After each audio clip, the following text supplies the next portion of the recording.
En ce début de XXIe siècle, il y a deux façons de se servir d'un avion. Ou bien on se fond dans le système industriel géant du transport aérien, on abandonne ce faisant rêve et romantisme dans les files d'attente au comptoir d'enregistrement et on se stationne dans le rôle passif et parfois confortable de passager. Ou bien on adopte un avion comme pilier central d'un art de vivre. On tourne le dos aux conventions et aux banalités boutonnières et on entre de plein pied dans le clan des originaux épicuriens qui veulent extraire de la vie ses sucs les plus raffinés. Si on choisit de vivre avec des ailes, il existe un avion qui représente le concentré absolu des sens du vol. C'est un vieil avion, né dans la seconde moitié des années 30 pour servir de salle de classe volante aux jeunes recrues de la branche aérienne de l'armée américaine. On le connaît sous le nom de Stearman, celui de l'ingénieur qui lança cette lignée de biplans, et au passage de l'an 2000, il restait plus d'un millier de ces somptueux chefs-d'œuvre dans le vaste monde. Aujourd'hui, la plupart sont restaurés plus beaux que neufs, par des propriétaires victimes de ce qu'il faut appeler la Stearmania. Pour la définir, il faut admettre qu'un Stearman, c'est une Harley-Davidson multipliée par 1000. Et pour comprendre pourquoi, il n'y a qu'à l'écouter démarrer. Ouais.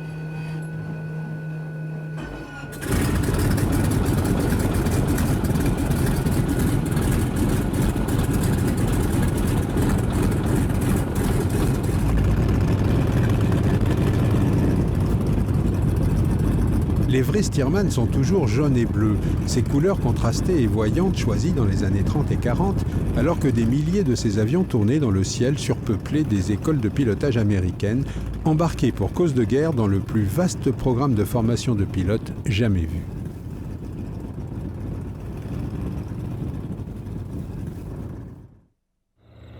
Par force, l'Amérique était devenue l'arsenal de la démocratie moribonde, et ses stratèges savaient que l'issue de cette guerre-là serait décidée par l'aviation. Qui dit avion dit pilote, il fallait donc former les meilleurs aviateurs. Et ainsi, un simple biplan devint, grâce à ses fabuleuses qualités pédagogiques, une arme stratégique. On estime que plus de 400 000 aviateurs alliés apprirent à voler sur Stearman. Dans les années 20, Lloyd Stearman était un jeune architecte habité d'un goût démesuré du minimalisme. Il avait appris son art chez l'immense Frank Lloyd Wright, qui l'avait imprégné de ses valeurs esthétiques. Passionné par l'aviation naissante, Stearman avait choisi de devenir architecte en machines volantes et signé quelques classiques des années 20 et 30 avant de devenir président de la toute jeune Lockheed Aircraft. Le Stearman fut en fait produit à plus de 10 000 unités par Boeing à Wichita et disséminé dans les énormes bases d'entraînement élémentaires du sud et de l'ouest du pays. Là, encadré par des instructeurs désignés parmi les meilleurs élèves des promotions précédentes, des gamins qui n'avaient jamais vu un avion de près étaient transformés en l'espace de quelques mois en aviateurs de haut niveau, prêts à apprendre à utiliser les avions les plus avancés de l'époque. Le Stearman représentait dans le domaine de l'avion-école la quadrature du cercle. Et tous ceux qui ont appris à voler là-dedans ont gardé, au-delà des souvenirs liés aux monstres qu'ils ont ensuite pilotés, un énorme respect pour le biplan bleu et jaune que beaucoup de ces anciens appellent encore de son surnom de guerre, le péril jaune. Le Stearman n'est donc pas seulement un avion intéressant par son esthétique ou son comportement ou encore sa technologie, car malgré ses apparences désuètes, cet avion-là était techniquement aussi avancé que n'importe quel chasseur de l'époque. Le Stearman, c'est aussi un gros morceau d'histoire et de culture populaire, un élément primordial du décor de l'aventure la plus démesurée vécue par l'humanité du XXe siècle.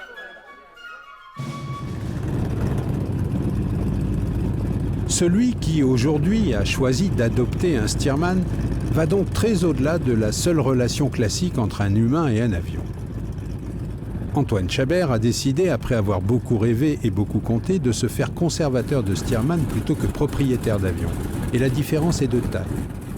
Donc quand on a bien chopé le truc sur un Stearman, on peut le mettre où on veut. Parce qu'il est très précis, malgré cette grande voilure, malgré le poids, malgré le manque de puissance, parce que c'est vrai que les PT-17 ont 225 chevaux, donc c'est des avions qui sont peu puissants.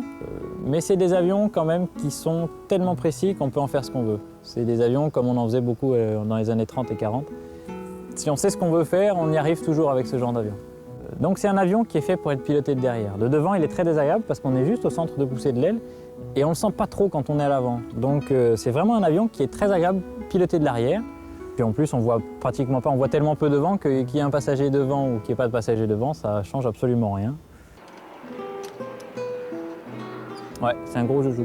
C'est ça qui est sympa avec le Stearman. C'est un gros joujou, sauf que quand on le pilote, des fois, on peut l'aborder comme un joujou esthétiquement, mais on ne peut pas l'aborder comme un joujou au niveau pilotage. Il faut connaître un petit peu ce genre d'avion, parce que c'est un avion à roulette de queue, et lourd, et avec pas beaucoup de chevaux. Donc il peut devenir un peu embêtant à certaines configurations, à l'atterrissage principalement. Là, il y a le badin, donc pour la vitesse. Là, il y a la bille aiguille. Là, il y a le compte-tour, l'altimètre. Et là, dans cet instrument, là, il y a toutes les indications moteurs. La pression essence, la pression d'huile et la température d'huile. Très importante la température d'huile parce que sur ces moteurs en étoile, si on ne fait pas attention à la température d'huile avant de tirer dedans, on risque de vraiment l'abîmer. Il faut avoir des grands bras. Il est en une position avec les pieds très écartés. Ça fait bizarre au début. On se dit, la première fois qu'on monte dans un Stearman, on se demande comment ça va se passer. Et puis finalement, ça se passe très bien parce qu'on y est très bien. C'est vraiment une position qui est très agréable pour piloter. Voilà, le trim est là, la manette des gaz est là, la manette de mixture est là. Et l'ouverture de l'essence. Et puis sinon, sinon là, à l'intérieur, il y a quoi? Il y a des gros tubes. Parce qu'un Stearman, c'est quoi? C'est un fatras de tubes dans tous les sens, des gros tubes énormes. Une fois qu'on est monté dans le cockpit, on n'a plus trop peur parce que quand on voit comment c'est construit, le Stearman, il n'a que 2 ailerons. Des ailerons assez grands, assez puissants, il n'y a pas de volet bien évidemment. Il y a une grosse surface de gouverne sur le Stearman. C'est vrai que c'est un gros avion, mais il y a quand même une grosse surface de gouverne, ce qui fait que c'est un avion qui est quand même précis, ce que je disais tout à l'heure. Voilà la profondeur du Stearman. Elle est assez puissante, hein, comme sur tous les avions américains. C'est une grande profondeur, et sur laquelle on trouve le tab de trim, qui se braque comme ça de haut et de bas. Et on s'en sert pas mal sur Stearman, hein, du trim, surtout à l'approche. On trim un peu arrière, comme ça il est beaucoup plus agréable, il est beaucoup plus stable sur trajectoire. C'est un PT-17, il a un moteur Continental. C'est un Continental de 225 chevaux, contrairement au PT-13 qui a un Lycoming, lui, de 225 chevaux. Donc c'est un moteur 7 cylindres, 7 cylindres en étoile. C'est des moteurs de camion, hein, ça, c'est des moteurs que rien n'use. Si on met de l'essence, si on met de l'huile, surtout de l'huile, il n'y a pas de problème, ça tourne. Beaucoup de gens ont racheté des Stearman après la guerre, au surplus américain, parce qu'il y en avait plein. Et sur des terrains comme Chino ou des terrains comme ça. Et ils l'ont acheté pour faire de l'épandage. Donc à ce moment-là, ils changeaient complètement le Stearman, ils remplissaient tout l'avant de l'avion, ils le remplissaient par des réservoirs de produits insecticides, principalement. Ils montaient des gros moteurs, donc des moteurs de 450 chevaux dessus, avec des hélices constant speed qui vont avec. Et là, ça n'avait pratiquement plus rien à voir avec le Stearman d'origine. Et beaucoup des Stearman qui volent aujourd'hui sont des Stearman qui sont issus de ces épandages, de ces compagnies d'épandage. Ce qui fait que c'est un problème qu'il y a sur Stearman, c'est que certains avions sont pas mal corrodés à cause des insecticides qui étaient dans les avions et à cause des heures d'épandage. Le Stearman, c'est un grand vide, en fait. Donc là où il y a une écope, c'est l'écope du filtre à air. Alors comme tous ces vieux avions, les tôles elles sont mises en place, mais c'est un peu tordu. Et on voit là-dedans qu'il n'y a rien. Si, il y a un gros filtre à air, il y a un gros réservoir d'huile, puis en fait, sinon il n'y a pas grand-chose. Hein. Puisque celui-là, il n'a même pas de démarreur, donc c'est juste un volant inertiel. Alors, il faut rentrer la manivelle. Voilà. Et puis, avant de démarrer le moteur, on l'injecte. Alors le primer, ce qu'on appelle le primer, c'est l'injection initiale pour démarrer le moteur. C'est ici. C'est cette seringue qui est sur le capot avant. Voilà. Alors moi je l'injecte celui-là. Ça dépend des avions. Moi je l'injecte 7 fois avant de le démarrer. Et puis ensuite on lance le volant inertiel avec la manivelle. Quand on a atteint la bonne vitesse, à ce moment-là, on retire la manivelle. On fait bien attention à pas tomber vers l'avant, sinon on va dans l'hélice. Et là, on tire sur l'embrayage et ça lance l'hélice qui se couple au disque inertiel. Et voilà. Il existe, parmi les frappés de la Stearmania, un certain nombre de bandes, de clans, un peu comme chez les aficionados de la Harley-Davidson. Une de ces bandes habite en Belgique, regroupée autour de son leader Mario Debris. Mario, dans la vie de tous les jours, s'occupe d'affaires infiniment sérieuses et austères. Et de temps en temps, avec ses copains, Mario met la vie normale entre parenthèses. Ils discutent entre eux d'un itinéraire, regroupent les 3 avions immaculés qui constituent leur troupeau de biplans, ils font les vidanges, préparent les sacs de camping et ils s'en vont. Ils s'en vont exercer pleinement leur liberté d'aviateur, sans autre but que de se sentir vivre à travers ces fabuleux amplificateurs de sensations que sont ces vieux avions. Personne n'entendra jamais parler d'eux dans les gazettes, et franchement, ils n'en ont rien à faire. Il ne s'agit pas ici d'exploit, ni d'envie de se montrer, ni d'être le meilleur. Il s'agit juste de vivre, 7 pales et les magnétos sur contact.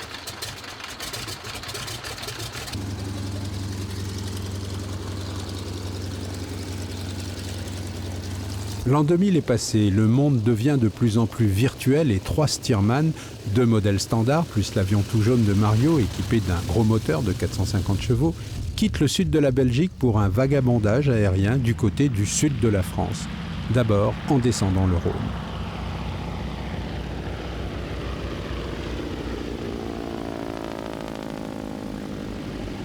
Dès le premier décollage, les ponts sont coupés. On change d'univers. La date inscrite au calendrier se dissout dans les filets d'air qui glissent sur l'entoilage et font vibrer les haubans.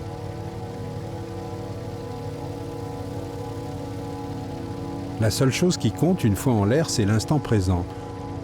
Tout ce qui est extérieur aux avions, au temps qu'il fait, à la dérive, à la turbulence, aux litres d'essence brûlée, tout cela est aspiré d'un coup dans l'entonnoir de l'inutile. Ce qui compte, c'est le moment. Mario et sa bande sont désormais installés dans un autre monde, loin de nous, du journal télévisé de 20 heures, des convulsions politiques, des dépressions économiques, des stratégies sociales. Dans ces voyages-là, le ciel devient parfois complice et va jusqu'à tirer le rideau de quelques nuages pour voiler définitivement le souvenir du réel d'en bas et affirmer le réel d'en haut. Si vous voulez savoir ce que voler signifie, c'est maintenant que ça se passe.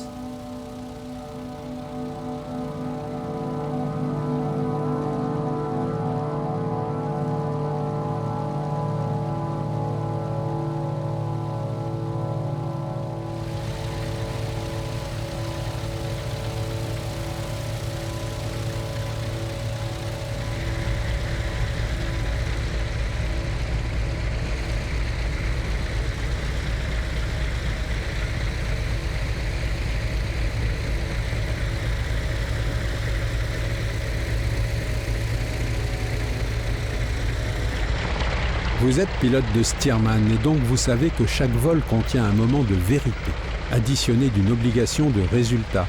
Il va falloir poser cet avion, dont le surnom de Péril jaune provenait de son comportement joueur à l'atterrissage. Le Stearman a de grandes pattes étroites et il est non seulement facile de le poser sans grâce, mais il est aussi très facile de se laisser embarquer en fin de roulage dans un rêve de tango imparable et déshonorant.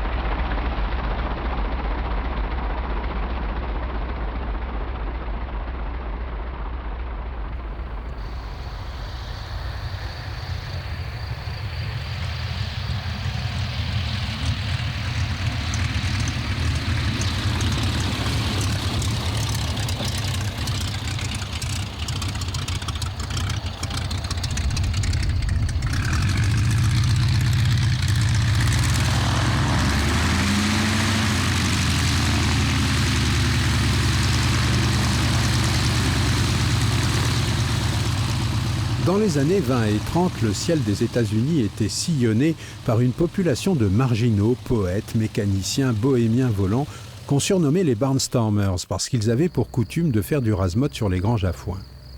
Beaucoup de noms célèbres de l'histoire de l'aviation ont vécu leur période itinérante, à commencer par Charles Lindbergh.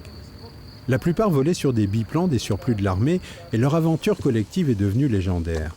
Grâce à eux, les coins les plus reculés du continent nord-américain ont découvert l'avion et le miracle du voyage par le ciel. Ils vont croire que je suis le mécano aussi.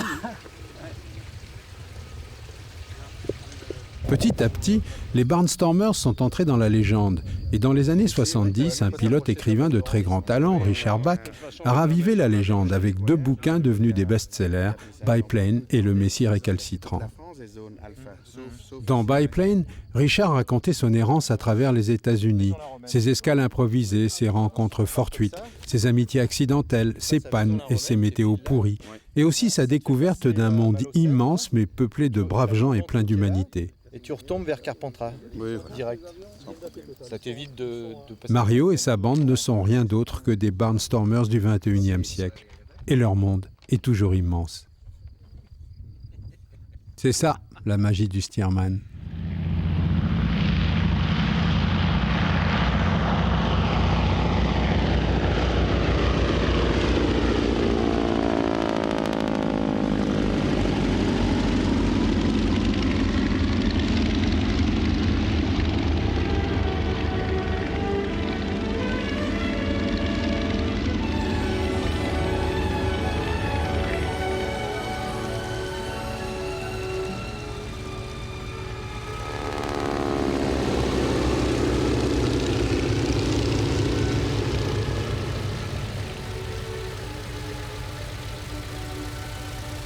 Le Rhône descend vers la Méditerranée.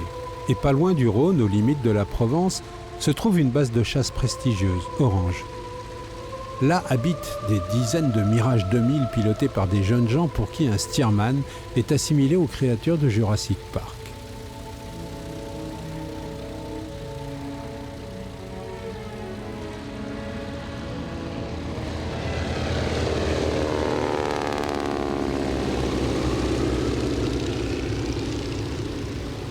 Mais cet après-midi-là, un radariste militaire aux aguets devant ses écrans avait identifié 3 échos en formation et décidé de dérouter une patrouille de Mirage pour voir de quoi il retournait.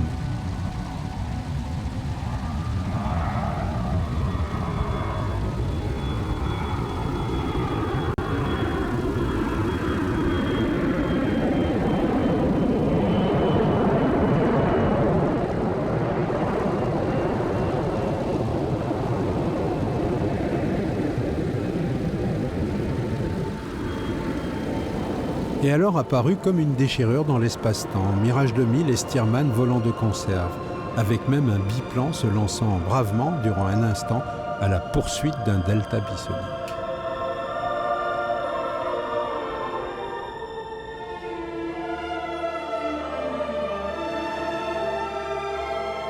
Ce soir-là, dans la salle à manger d'Orange, les émules de Top Gun allaient mettre du bleu et du jaune plein leur conversation.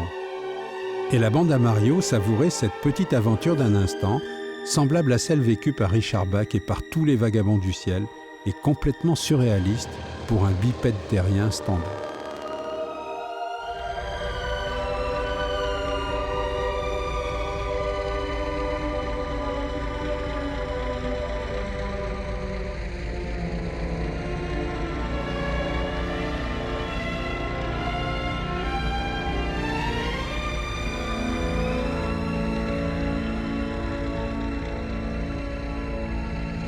Au bout de l'après-midi, la cervelle à demi liquéfiée par des heures de bruit, de vent et de vibrations, on se laisse glisser vers la piste du soir dans un état second, pilotant par réflexe mou, comme niché au creux d'un édredon de fatigue amortisseur des sensations, mais finalement douillet et rassurant.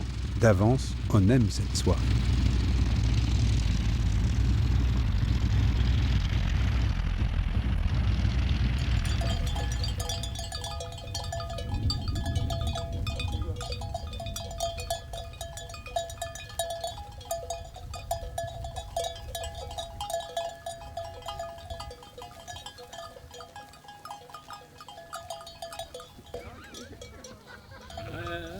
Dat is van die kerel of wat?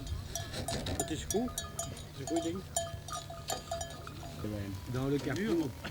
Vu que le gris était Deze ik zit niet dans le coffre. Nee, die krijgt geen vuur. Oui. Ja, oui, dat je is sais. I feel good.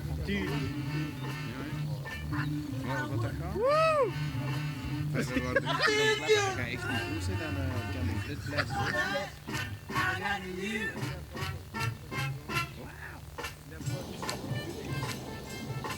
C'est étrange, mais posez un vieil avion sur un petit terrain en herbe du sud de la France et soudain vous verrez apparaître des Anglais. Toujours charmants et très souvent très au courant des choses de l'air. Ça doit tenir à leur culture, respectueuse des vieilles autos, des vieux bateaux et donc des vieux avions. Tout ça, en Angleterre, est assimilé à des œuvres d'art, et la mécanique, pour eux, n'est pas une variante du bricolage, mais plutôt un art scientifique.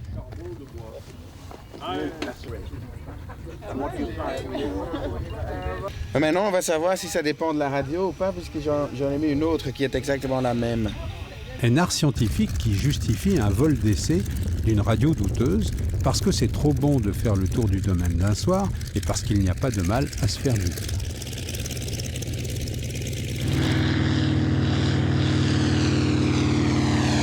Aller où le vent pousse, descendre du ciel comme des oiseaux migrateurs en transit entre leur vie d'hiver et leur vie d'été. Planter la tente sur l'herbe d'un aérodrome plutôt que dans le ghetto d'un terrain de camping. Passer le temps en enchaînant des mots et des idées sans importance. La nuit du barnstormer vaut tous les draps de soie des palaces et les délices des temples gastronomiques, car elle se déroule sous les milliards d'étoiles d'un ciel véritable plutôt que sous les étoiles imprimées sur les pages des guides. C'est une nuit de liberté.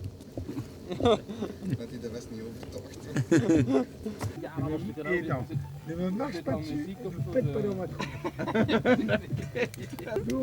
Spaghetti. C'est bon. Ja, maar daarna bolognese, heeft hij helemaal geen te maken. Het kookt goed, hè? Het begint vuur te spelen. Zeg maar om het.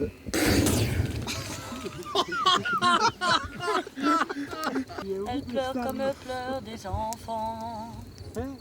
Elle, c'est le plus violent des poèmes. Elle n'a pas peur de dire je t'aime. Elle fait l'amour exclusivement. Il y a combien, quand même 200, 300 balles de différence par-ci. Ils sont plus chers là-bas qu'ici. Non.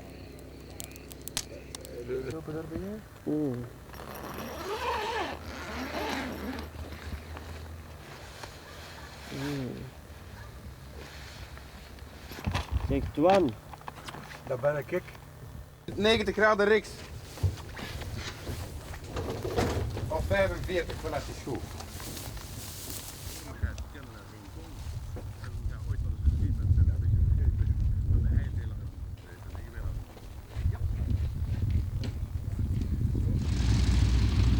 De temps en temps, donc, Mario et ses copains sortent les Stearman et partent 8 jours hors du temps, évitant soigneusement la civilisation et ses contraintes, se faufilant d'espace libre en espace libre. Au début, quand on les voit passer, ils intriguent, ils amusent. Et puis on se dit qu'après tout, c'est peut-être eux qui ont raison. Et finalement, on accepte cette idée qu'eux ont tout compris. Par la grâce de ces vieux avions habilement reconvertis en chariots magiques, ils deviennent des Peter Pan du ciel, et leur refus de grandir complètement est justement la preuve qu'ils ont tout compris.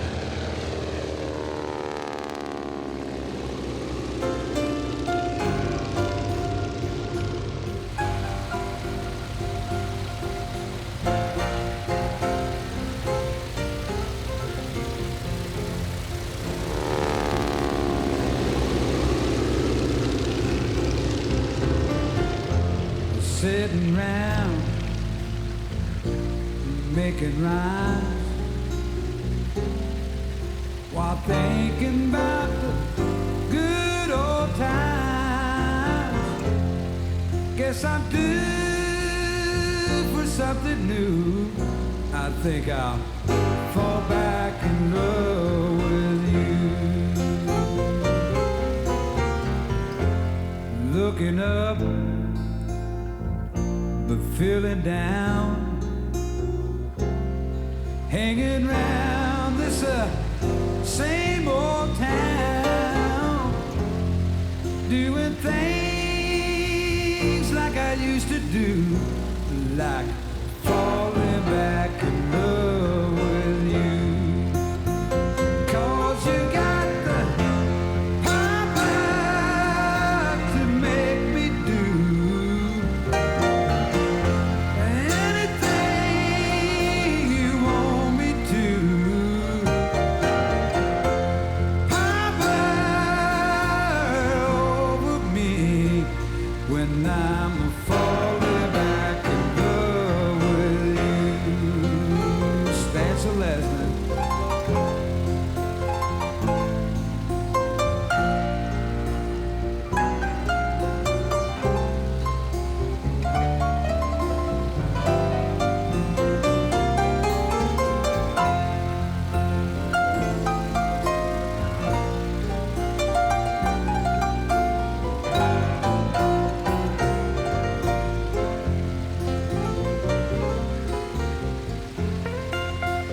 Si un jour vous voyez passer 3 Stearman dans le ciel bleu, regardez-les bien, dévorez-les des yeux.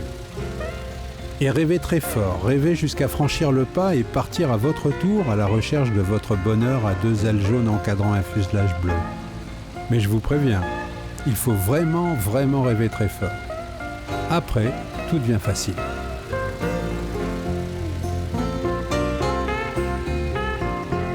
It might be wrong, but the feeling's mine. And tomorrow we might have a fight. But tonight, what I'm gonna do, I think I'll fall back in love with you.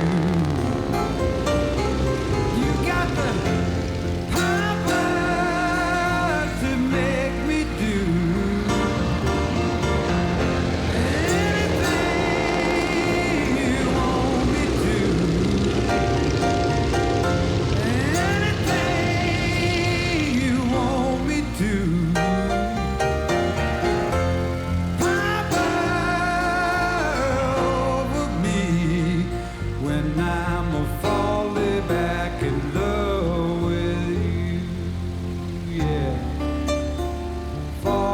Back in love with what you said.